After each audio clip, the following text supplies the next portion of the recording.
mechanism of the cardiac muscles. So as we know that the function of the heart is to pump the blood in the body and to provide nutrition to all the organs of the body. So this function of the heart is performed by two main actions of the heart, which is the contraction and the relaxation. For performing these two actions, the heart has a special pacemaker cell known as the SA node, which is present in the right atrium. And to maintain the contraction throughout the heart cell, we have the presence of the AV node and the Purkinje fibers. So now in this video, I'll be teaching you about the different terms related to the contraction and relaxation. So when the heart undergoes contraction, the blood from the ventricles, that is from the right ventricle, goes to the lungs, whereas from the left ventricles it goes to the body. So the amount of blood which is thrown out of the left ventricle during a contraction phase is known as the cardiac output. So to measure the cardiac output of the heart, we have two basic parameters which you need to understand. The first being the heart rate. As we all know, in a vehicle there is a presence of a speedometer. The function of the speedometer is to determine the rate at which the vehicle is moving. So similarly, in case of heart rate, we have to measure the number of beats that the heart undergoes in a duration of 1 minute, which in a normal individual could be anywhere around 60 to 100 beats per minute. The next parameter which we have is the stroke volume. The stroke volume is the amount or volume of the blood which is being pumped out either by the right ventricle or the left ventricle. So the way by which we measure our cardiac output is by multiplying these two terms, that is the heart rate and the stroke volume. So the cardiac output is nothing but the total amount of blood which is being expelled out from the heart to the systemic circulation during 1 minute.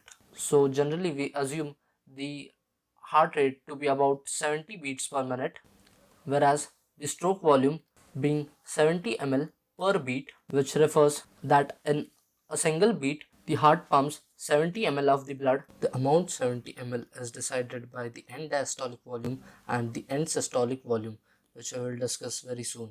And so the total cardiac output comes out to be 4.9 liter, which we could round off to approximately 5 liters. So it is the total volume of the blood which is being pumped out by the heart in a single minute, which is known as the cardiac output.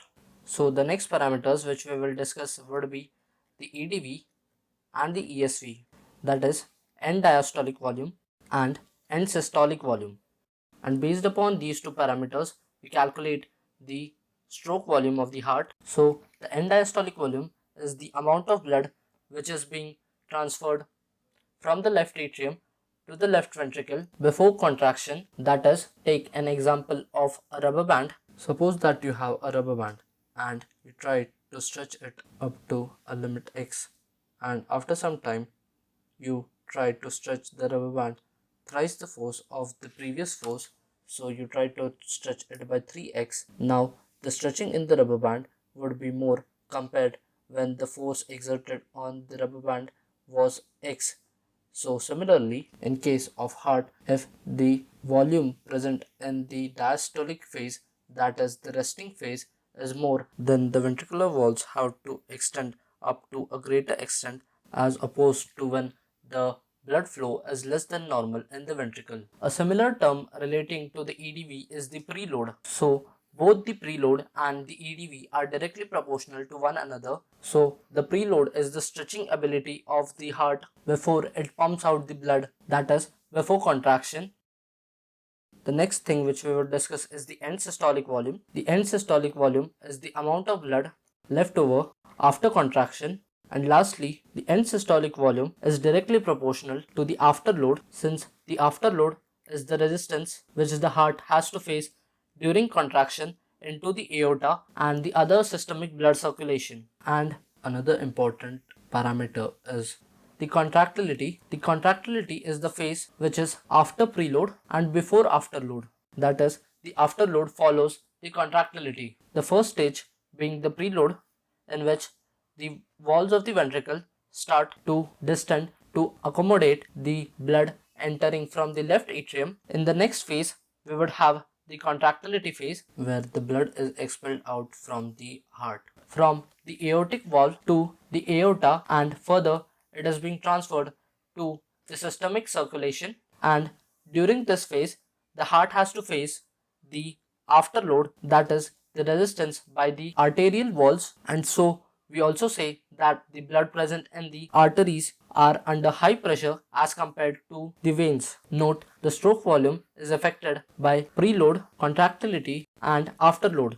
That is, during preload, if the amount of blood which is being entered in the left ventricle is more, then the amount of blood which would be pumped out of the heart would be also more. So the stroke volume would eventually increase. So we can also say that the stroke volume and the preload are directly proportional to one another. In case of contractility, if the heart pumps with a greater force, then the amount of blood which would enter the systemic circulation would also increase. So the stroke volume is increasing. That is, the amount of blood which is being pumped out is also increasing. But if the afterload increases, that is, we can say if the resistance is increasing, then the volume of blood which is being pumped out will decrease. So we can say that the afterload is inversely proportional to the stroke volume. And a last parameter which I want to tell you here is the ejection fraction. The ejection fraction is the fraction of the blood which is being expelled out of the blood, and it depends upon the stroke volume. So if the ejection fraction is more, eventually the stroke volume would be more, and simultaneously the preload would be also more. And if the preload is more, that is, if the walls of the heart are stretched too much, then the contractility, that is, the force by which the heart has to pump the blood, would also increase.